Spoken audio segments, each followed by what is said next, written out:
Alright, you bastards, this is Some-Belgian-prepper, and today I have not only a message but also tips and a sort of plan for preppers who are starting. Especially ones who just start, who don't have much experience, and do not really know their way with what they want or what they're planning to do. And I have just finished some thoughts because I've been rummaging a little bit in my house and I found this. Cute, isn't it? This was my first bug out bag, and it has made me think about how did I evolve as a prepper, and these thoughts made me realize that I have followed a certain path that most experienced preppers probably have followed, and I will tell you this plan now uh, because as you can see, this is my bug out bag right now. I know you've probably seen it already in one of my videos, but it is essential that you see this difference in plans. But before we start talking about this evolution of preppers, if you're interested in detective stories, there will be a link to my two books. There is a second one now. First one is called Bloody Crosses. It's in Dutch. It's in paperback, and the second now is in ebook called The Jason Murders, also in Dutch. And yeah, this is a sequel of the first one. So if you're interested, take a look in the description. There will be a link. All right, evolution of a prepper. Well, if I really think about it, every prepper starts with the same thing, and that is fear.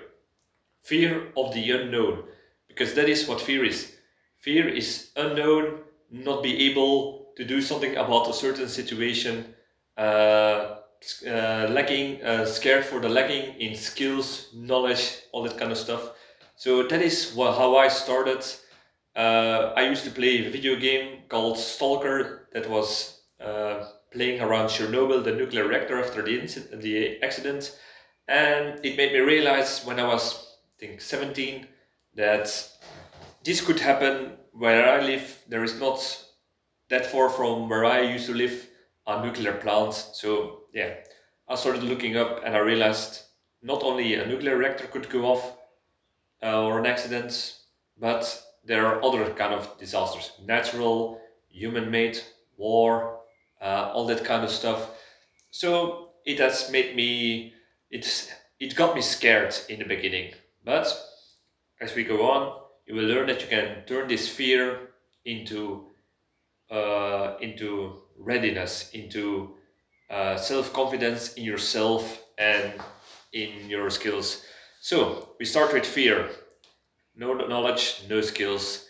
Another thing that in the beginning that is probably a problem for every prepper, especially when they're young, is money and room, space.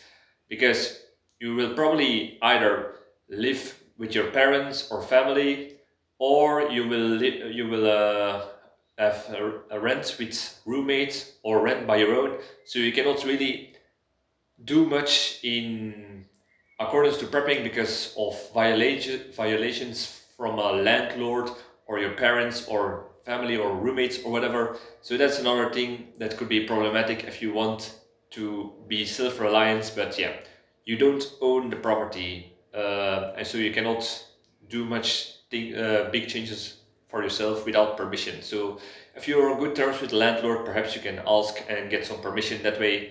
So that's another thing. And money, yeah, we all need to, when we're young, we need to work ourselves up. Try to work yourself up, save up, make good financial decisions, live a little bit frugal, and you will, as long as you can save money, you can build up for later on if you're planning it right out and things are going well. Another thing for a beginning prepper is guidance, because especially in this day and age, when I was 17, prepping was more of a marginalized, how do you say this in English? Marginalized group. It was something that was niche. It was something that not many people did, and usually these kind of people were conspiracy theorists. They were these kind of hippie farmers kind of guys, or crazies who think the end of the world's come near, religious people, that kind of stuff. And yeah, that's then you had people who have been who were on the internet for so to say, and they had some experience and showed that. But now these days, I see so many faulty information on the internet that is just copy paste from either a faulty source in a 10-second video or from uh, just ChatGPT or whatever, because they need to give an answer. So yeah, that's another thing that will be difficult for, especially for young preppers right now. Guidance, finding the right source. I made a video about not trusting experts, uh, not even me. So it's like Albert Einstein said, uh, it is not idiotic to learn idiotic ideas, but to be amused by them and think about them. That's what I'm trying to say. So listen to other people's ideas, but don't follow them to the letter. Think about them yourself, trial and error, that kind of stuff. And talking about trial and error, yeah, you don't have much experience as a beginning prepper, so it can be a little bit scary in the beginning to make mistakes. For example, if you first time plant your first potatoes and you never had experience with this, you will be scared to give it too much water, too less, not water enough, to mix the ground in a wrong way, to let. There are so many things you might be afraid to fuck it up, and that's it's just like driving. When you are always too focused on something, you will miss something else. So that is the first of the three steps, I would say, that you usually get when you start prepping.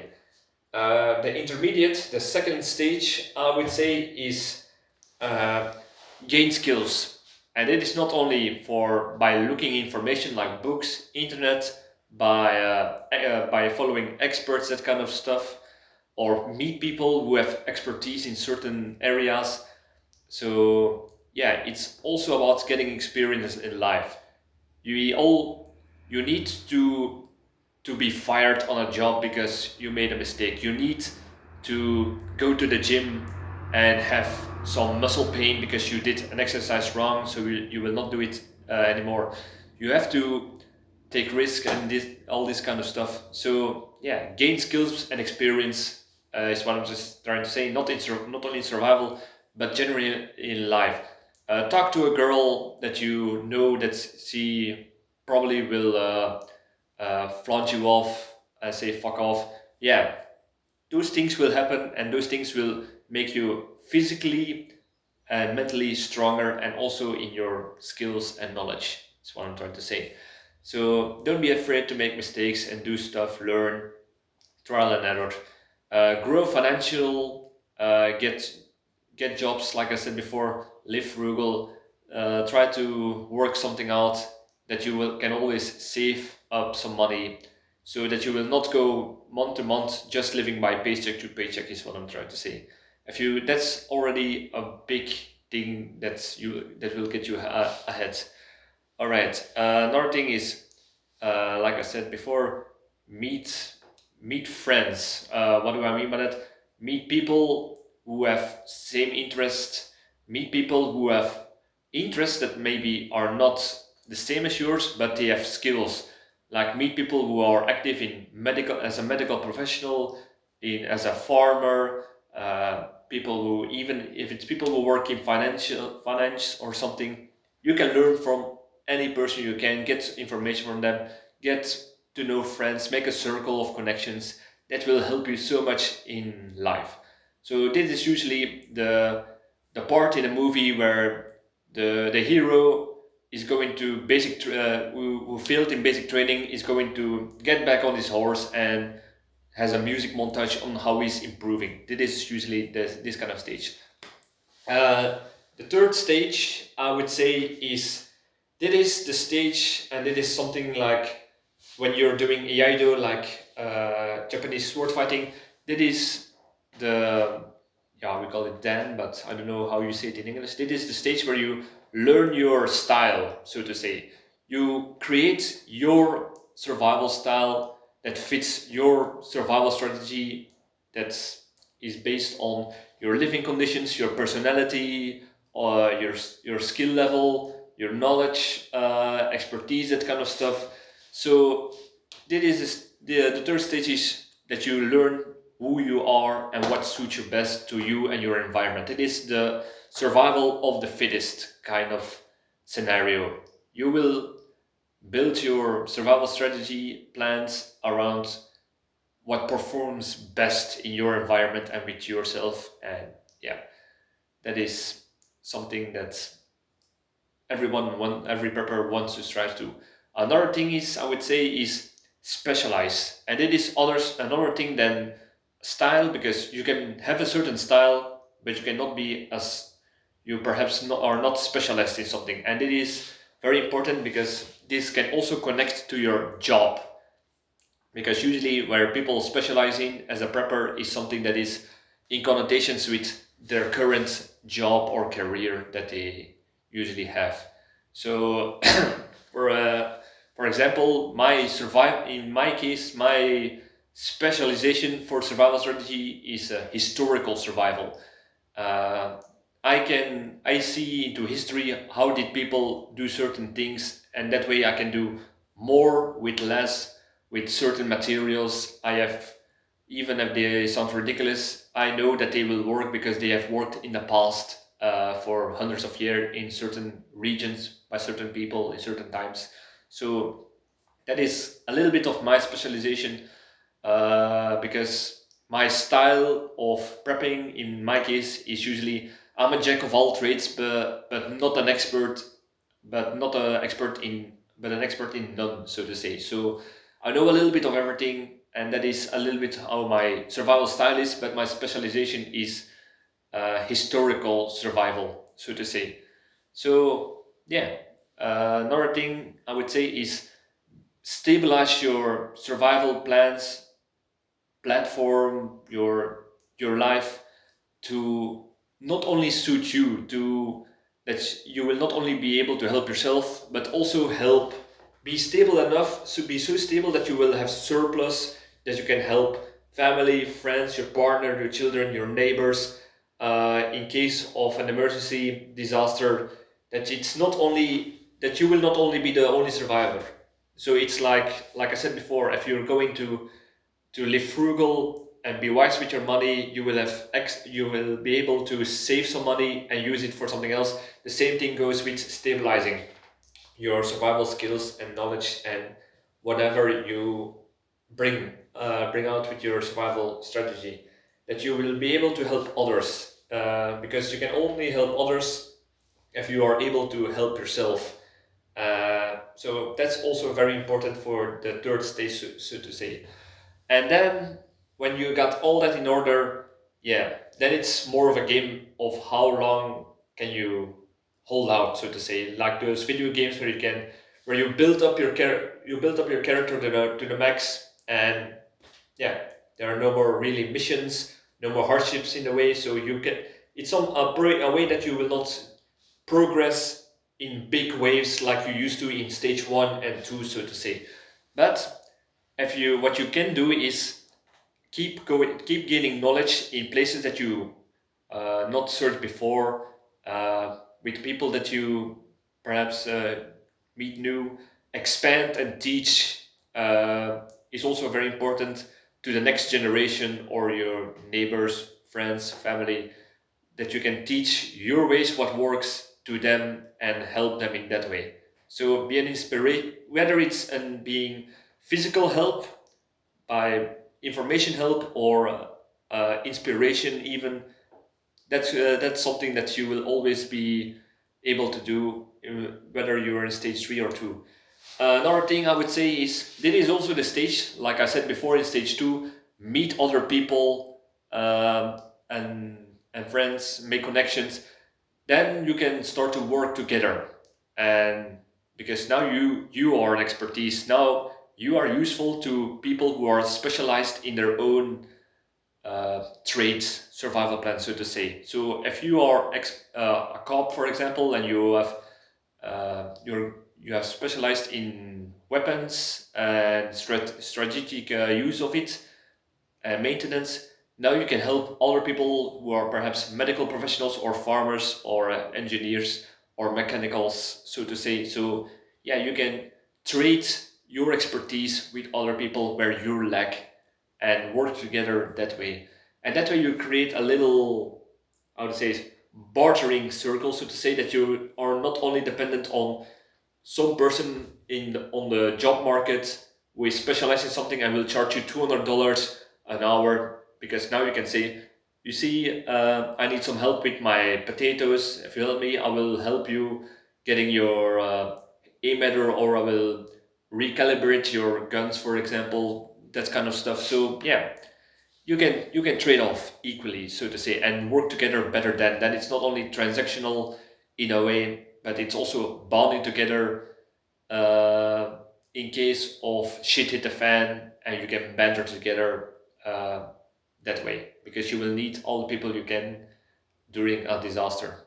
People you trust, people you work together, people you know that have certain words and expertise that are beneficial to you and the community, so to say. So yeah, these are the three stages that every prepper will evolve towards. And if you are a new prepper, I would say have patience, follow the steps that I said, and yeah, it can take a long time for certain people, and it can take a short time for other people who have perhaps more opportunities, or blessed with meeting the right people at the right time, or people who are blessed with certain decisions that they made in their life. Uh, I'm at stage 3 now, and I must say I've worked from 17 to I worked like 15 years to get where I am, and now I can survive on my own, so to say, when shit would hit the fan. And yeah, perhaps a little bit slow, but I had no hurry, and that is perhaps another video that I will make. Don't have, don't be in a hurry. Just relax, step by step. You don't need to learn everything in 1 year. Just learn something small every day and you will get there. Make every day a small, even if it's a small good decision, like taking the stairs instead of taking the elevator, so you can get physically strong, be healthy, because that's a part that I've forgotten in stage 2. Work on your body and your mental being, because you will, like I said, you will encounter hardship, you will encounter errors, you will do stupid mistakes, but try to become emotionally and psychologically stronger. Try to find a way to get over it, try to find a way to work hard, but to relax hard also. Have friends where you do things together. It's not always about survival.